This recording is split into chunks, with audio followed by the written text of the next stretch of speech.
Welcome back to another episode of the Bad Ideas Garage. My name is Steven and I'm in beautiful Colorado Springs and I'm with this guy. Who the heck is this guy?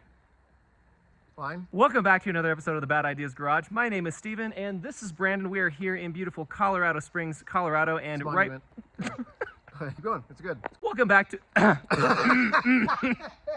This is what editing's for. Yes. Welcome back to another episode of the Bad Ideas Garage. My name is Steven. This is Brandon. We are in beautiful Colorado Springs, Colorado, and right behind us is a 2007 Toyota FJ. I have never been in one of these before, and I have my minder with me today as I'm going to experience this car for the very first time. I'm going to go on a very short test drive.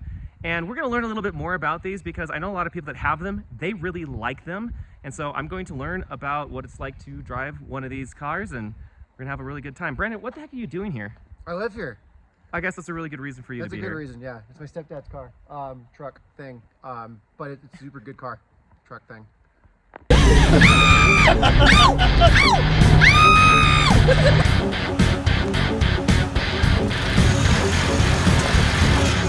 Still drives and stops and it stops. All right, so I just got the keys, and again, I've never ever been in one of these before. I know a lot of people that do have them. They really like them. So I'm excited to take it for a little bit of a test drive and then look at a couple of the features that it has. Maybe get an idea about why people like them. Brandon, you excited to go for a drive? Oh, we're videoing. Yeah. Yeah, it's gonna be fun. It's gonna be super cool. You're gonna see a really weird windshield. It's not slopey like the other ones. It's like a up and down, kind of, not really. All right, before we go on a drive, we're gonna look at just a little bit of the design. Hi, Oakley. Hi. Like so. Ooh, okay. The shop vac in there that's not a part of a lot of FJs, so don't think that's for other FJs. All right, so you have a decent amount of room in here. Mm-hmm. And yes, we were literally just maybe acquiring this car. Acquiring it, okay, we're just gonna acquire it. But I know without permission. Sort of. Without telling them. Yeah. So, anyways. Oakley, you can't come with us. Lots of room for the dog. Hi, buddy.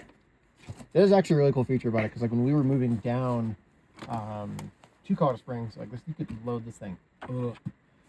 It does have a weird blind spots. That's the weird. Get off my shoe, dumb dog. Yeah, you can see that. Yeah, it's got some weird blind spots where like you'll be driving, and you don't see behind you. Like with other cars, you can turn around and go like, okay, I can see for the most part, and maybe you have minimal blind spots. This thing got blind spots for days. You're driving a boat. Yeah, that does look like a pretty small rear window as well. I don't see a wiper on it. Oh, I think it used to. yeah, it does. Okay, there's a wiper. All right, so there's. Okay, and the tires externally mounted. It's really interesting that there's two-tone paint. You can see where the paint ends, and that's quite a strong rack up there too. I mean, there are really big departure angles on it, and yes, this is dirty because again we're just acquiring, right? Acquiring. And if you're in Colorado and you have a clean car, what are you doing? Yeah. So you have some running boards that are here. Let's go at the front. I don't know, a lot of retro styling cues in the front here. I really like that there are definitely 3. Oh, that was a surprise. Oh, I ruined it. But it's still weird when you watch it. It's really cool. That's fun. But there's lots of design cues from the FJ40. And part of it is like this grille. So if you know any of the older FJs, gosh, they made the FJ40 technically until what, 1984? And then we had one that we did a very brief review on. I'll put that link in the description below. And then after the FJ40, they had the 60 series, the 80 series. And so they were focused more on creating more of a large family SUV that was more luxurious, more than like rugged off-roady. So that's one of the reasons why this model came out, was because it was meant to be an off-road vehicle that was more utilitarian, more than the luxury direction that the Land Cruiser was going. There isn't really much more to say about this besides that it looks really cool. All right, time for a drive.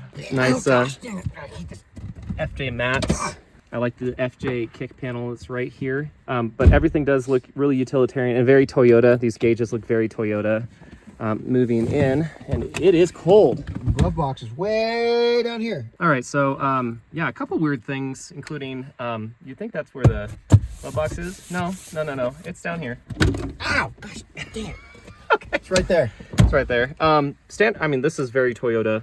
This is interesting. Very nice. So there used to be like a... Used to be like another like little thingy majigger. Yeah. But the weird thing that when I first got in it was this windshield is just the most bizarre little thing. It's almost very like a Humvee like. Because it's so flat. Yeah. And also cracked. Well, that's Colorado. So this, by the way, if you think, oh, he's got a lot of cracks in his window, you don't live in Colorado, you got a cracked windshield.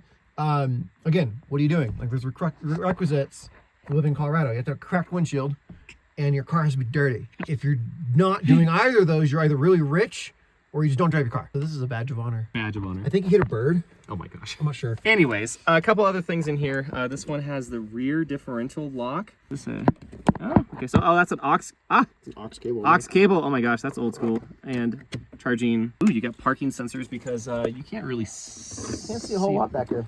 And then this is funny because these look really Toyota, even though you have this like massive shifter right here, and then you have your 4-wheel drive, and of course you have your 4-wheel drive low. But let's give this a start. All right, let's do a cold start. Listen to that baby purr. Exactly what I would expect from a Toyota with 200,000 miles on it. Just fired right up, even though it had been driven for a little bit. Or so reported the owner of this vehicle when we kindly asked them to use it. Hey, mind your business.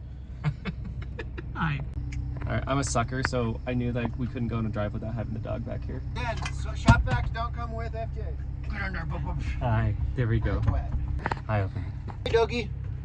Oh my gosh. Okay, so while he's getting situated, other things about this car, it's pretty standard Toyota. Besides, everything is cladded in like off-road rugged everything. The plastics do feel harder than what you'd get in a regular vehicle, but a lot of these things I just recognize from other Toyota products. Or so you have your windshield wipers. Let's see. Nice. Okay. It's weird, right? Yeah. Rear windshield wiper. You got your cruise control. Your horn. And then over here, okay, so you have a tilt, power mirrors, power door locks, a lot of standard things, and then maintenance required. Gosh darn it, owner of this vehicle who... It's a Colorado tattoo. There's 3 things, not 2, because I'm bad at remembering things. What is oil, right? And then you have a cracked windshield, and then you have a dirty car. If you don't have all 3, then again, what are you doing? Colorado. What are you doing? You live a yuppie, Come on, man. All right, so you get to be with us as pilot, co-pilot, and then passengers. Doge. Doge. All right, put this in gear. The throttle cut out for a second because the traction control kicked in. It was like, you are slipping. That's another thing that happens a lot up here. Okay, where should it go? Let's go that way. Drive around the neighborhood, mind the black eyes. It's decently cold here. This does have pretty good tires on it, from my understanding. Yeah. And even though I am an Oregonian, I do know how to drive in the snow, I promise. Brake check. Okay, it has ABS. That's fun. Especially with a Great Dane in the back, you cannot see out of the back of this, like whatsoever. I gotta say, this is a little bit peppier than I thought it was going to be, because I've driven other Toyotas that have, this has a V6, 4-liter V6, has about, 240 horsepower, which is not bad. 0 to 60 in the upper 7s. So it's not bad for a big SUV that has all of this off-roading stuff on it. It's got just a little bit more pep than I thought it was going to have, which is quite nice. Get a little bit of gas here. Sounds like a lot of Toyota V6s that are put in a lot of different things, but not as bad as I thought. I do like the driving position out of the front. I can very clearly see out of the front. These mirrors are gigantic and massive. This is predating any sort of like lane keep technology or blind spot monitoring, long before that. But you really can't see out of the back, especially with a very small dog that's right behind you. Hi, doggy. Oh. Whee. I have an idea. It is pretty bouncy, this suspension, even when we're just driving around this little city street. It is pretty bouncy, which makes sense because you have a lot of long travel suspension, and this was not necessarily designed to be a sports car. It was designed to be able to go off-road and be able to tackle pretty much whatever. And they did some pretty extensive testing in the development phase and also early production of these to make sure that they were going to be an actual off-road vehicle. And I know, again, people that have these, they just love them. They just absolutely love them. And it's a lot more pleasant of a drive than I thought it was going to be, considering you have a locking rear differential from the factory. You have low range. SUVs that are made these days, they have an all-wheel drive system. So this actually has a four-wheel drive system because it's a rear-wheel drive vehicle until you flip this gear lever, and then that's when it becomes four-wheel drive. All-wheel drive systems, and it depends on what you drive, you know, they're really fundamentally different, especially because a lot of them are primarily front-wheel drive systems that it automatically detects when there's slippage and the back comes on. The rear-wheel drive comes on at that point, and they generally don't have real differentials. Sometimes they just have like a PTO that will overheat really easily if you try to actually off-road it at blah, blah, blah, blah, blah. So this is an actual off-roader that's designed to go do things off-road for extended periods of time. Turning radius is not as bad as I thought it was going to be. Trying to back up here, I cannot see anything. I see a big dog. Fun thing about having an FJ though is that everyone who doesn't have an FJ wants to have an FJ, and I do know that like my stepfather's gotten a lot of like really good offers on them in the past, and there've been people that have just offered like $15,000 sight unseen for these cars because they are, you know, they are discontinued and they are a really, really popular car. Yeah, some Colorado snow right there. I flicked it a little bit to see if the back end would come out and just gave it a little bit of gas. This has 270 pound-feet of torque, and I mean it goes through a pretty old school, you know, normal transmission. It's not a CVT, of course, or anything like that. And it turned it. That came right around, traction control, and then I like that there was like an actual beeping noise, like something is wrong. That's pretty fun. But yeah, it locked it right up and it did the thing. It did the thing. I wonder how much of that can be defeated when you are off-road and you don't want those things on. I actually don't really see a way to be able to turn that off. There's got to be a way to turn that off. As a co-pilot, you're reasonable entertainment. Nice. I entertain on the side, and you know, I do stuff.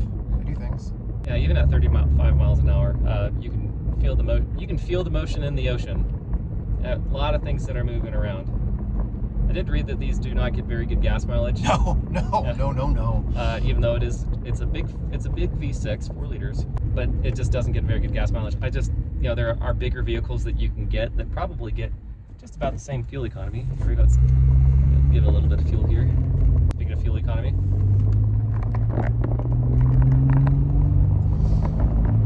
There's a 0 to 40 though, and that sounded pretty good. Again, I'm incredibly surprised at how peppy it is.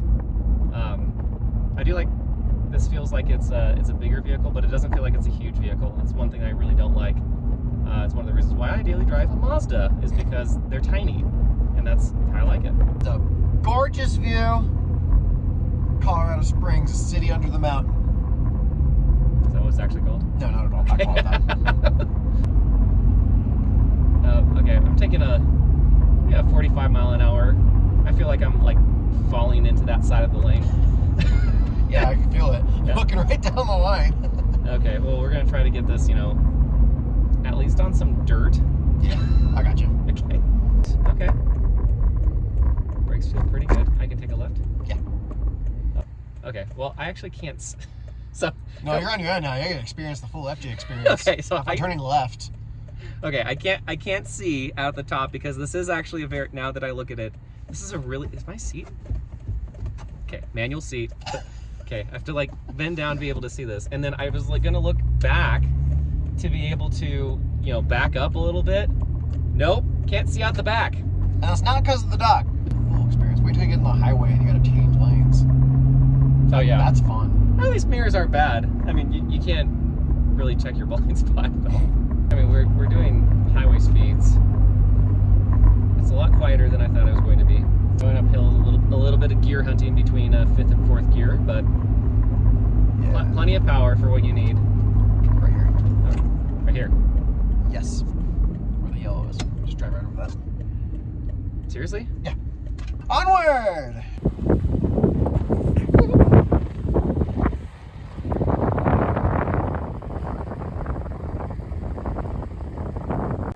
Brandon in his natural element.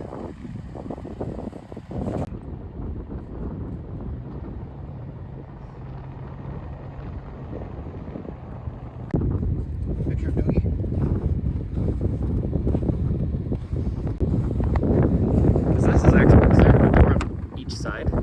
There is, yeah. So we have to like. Is that a door? Hi, Oh, dog. no. Stay. No. Stay back. Back, beast. Hi. Hey, Bobby. All right, so that's big enough to get a Great Dane in, but all you have to do is grab this, which is really easy. Hold bottle only. Oh. As in no open open containers. All right, no open containers. And then you have this and a tie down, which is pretty cool. All right, so this goes like that, and this goes like that. All right, that seems like a very, very easy operation to be able to get all of that down. Okay, so I'm gonna try to do this. You do this. Nope. Just be careful, because you can try to jump. Ah, there we go. Alright. All right. It's actually decently large. All right, Brandon, you're driving. Alright, cool, let's do this. So we're gonna have Brandon. Oh, he just put it in 4-wheel drive. That was really easy. Yeah. Oh, there we go. Okay, make it easy. Sometimes it likes to fight you. There we go. Easy. Easy peasy, lemon squeezy, you know what I mean? Yeah. And this is all dirt. I mean, a lot of it's graded, so like it's going to be pretty compacted down. Hi, Dumb. Look at us having the real overlander experience. Oh, 4-wheel drive. Oh no.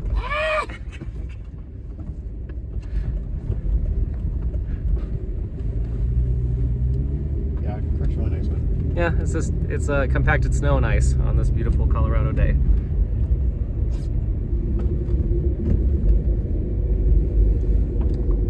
Uh-oh, 4-wheel drive has been deactivated. We don't need no 4-wheel drive. We got an FJ. I wonder how. There you go. Ah, so that turned off the vehicle skid control when you. Ah, that makes sense. That makes sense. Okay. So the vehicle skid control turned off when you turned on the differential lock. That would make sense. And you are doing just fine. Oh, perfect. Yeah. FJs don't need 4-wheel drive. So this was primarily developed for the North American market. And it ended up being sold in the Japanese market, ended up being sold in all sorts of markets around, including 2022. You could still buy a new one of these, even though 2014 was the last year for the North American market. But some of them in some markets you could get with 2-wheel drive. That's a butt. And other things. All right, so as a passenger, this is really not that bad either. Really comfortable, very comfortable seats, and it looks to be really nice until you have to like duck down to be able to see a stoplight. Yeah. Which thankfully that's not something I have to do as a passenger. Brandon, what do you think? I love the car. It's really open. It's got its quirks. And after drive, I mean, this is just me personally who doesn't necessarily own it in all seriousness. It's very different coming from a compact car like a Honda or a Toyota, like Accord or Civic. Cars that they previously drove. Yeah, and those are the ones that I've driven pretty much majoritively. Which is definitely a word. Yeah, we're gonna say it is. So going from a Civic and a Camry, and then now you have an Xterra, which you normally were letting Ellie drive. Yeah, I definitely like, especially for Colorado. I love the Nissan. Like, I love it a lot because without 4-wheel drive in Colorado, it does get a little creative. But I've had cars with only 2-wheel drive, and you just kind of survive, and you just gotta. It's almost like learning to jet ski on land. You just gotta figure it out, and you gotta learn how to like slide into the turns and stuff, and go, okay, cool, and, you know, all the things. But you kind of get used to it. Like I said, Colorado drivers are pretty good at driving in the snow and the ice. But there's always those weirdos that come from Texas and California that don't, and it is sad because a lot of people come out here and they get in a lot of accidents, especially when you text and drive. So if you are in Colorado or you're interested in incoming Colorado, do not text and drive because for real, it is something that can get a lot of people killed out here. Don't do it. Just hear this awesome stereo. Do it. That's as much as I'm going to play it because I don't want to get picked up for copyright violation. Homeless? All right, so we just got back to the home of whomever we acquired this vehicle from. And to end our video today, Brandon is making me back this up into the spot where it is. Yes. So I hope that you all enjoyed this video and then the next 30 seconds / 5 minutes of me trying to back this up into a snowbank. So catch you in our next video. Bye. Thank you. A couple things to keep in mind is there is a shop vac and a couple things that we took out of this as we took off So I think that this is actually going to be okay. I actually have a real handbrake. That's awesome. Higher blind spots. I'm not going to look at the blind spots. We have mirrors. No, you gotta look out the windows. Come on, man. There's no reason to look exactly back there. my point. That's part of the experience. No, okay. Ooh, anyone can use mirrors. I'm like Mater. Rear view mirrors. We'll get you some. Okay. Yeah, okay. Okay, we're going to have to... Wait, I do get to put it on the four-wheel drive. You get to put it on four-wheel drive. Okay. That's two-wheel drive high. There we go. Neutral. There we go. And here we go. I should put in... Okay, good. Just want to make sure you're not going to hit anything. There we go. Easy. Okay. I seriously can't see anything out the back. We'll show you. Yeah, whatsoever. Let me see here. So, I mean, you can see, it's a little dirty, but that's a pretty good size mirror. That's a pretty good size mirror. But otherwise, you just can't see anything back there. That's just wild. Ooh, I'm going to put it into four-wheel drive. Can you put it into... There you go. Okay, four-wheel drive. Okay, all sorts of things have come on to say... It says... I don't know what ATP stands for, but vehicle skid control is off. And then I think that's what the green indicator light is. And then if you put it into regular four-wheel drive. Oops. Okay, that's four-wheel drive low.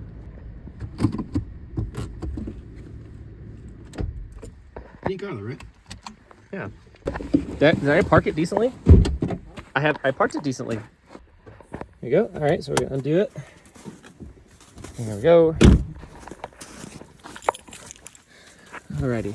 Ooh, I forgot that there are lights that are there. That's pretty cool. Okay, how in the world do we do this? They do things. I think it's when you're at night. I think you turn it on. Is that what happens when you turn on headlights? Oh, I get it now. Okay. There we go. All right, so this has variable valve timing. I know that the later engines, I read that they have a different type of variable valve timing, but it's a pretty standard engine. Actually looks reasonably serviceable for what it is. Smiley face. Clean as a whistle.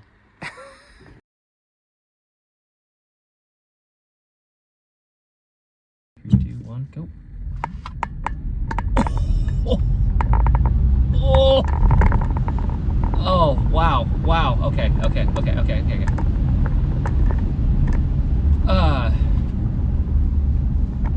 Yeah. Oh. That was amazing. Wow, okay.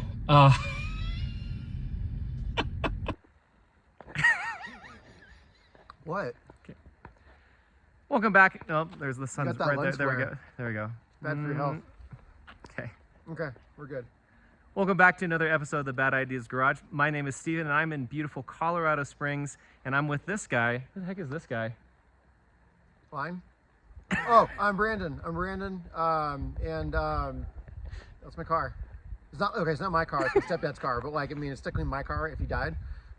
But I have to fight with his son because I'm his stepson. But yeah. Anyways, it's a car. Anyways, hi, this is Steven from the Bad Ideas Garage.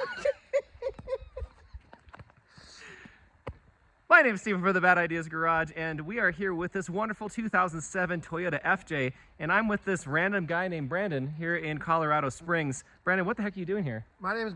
I live here.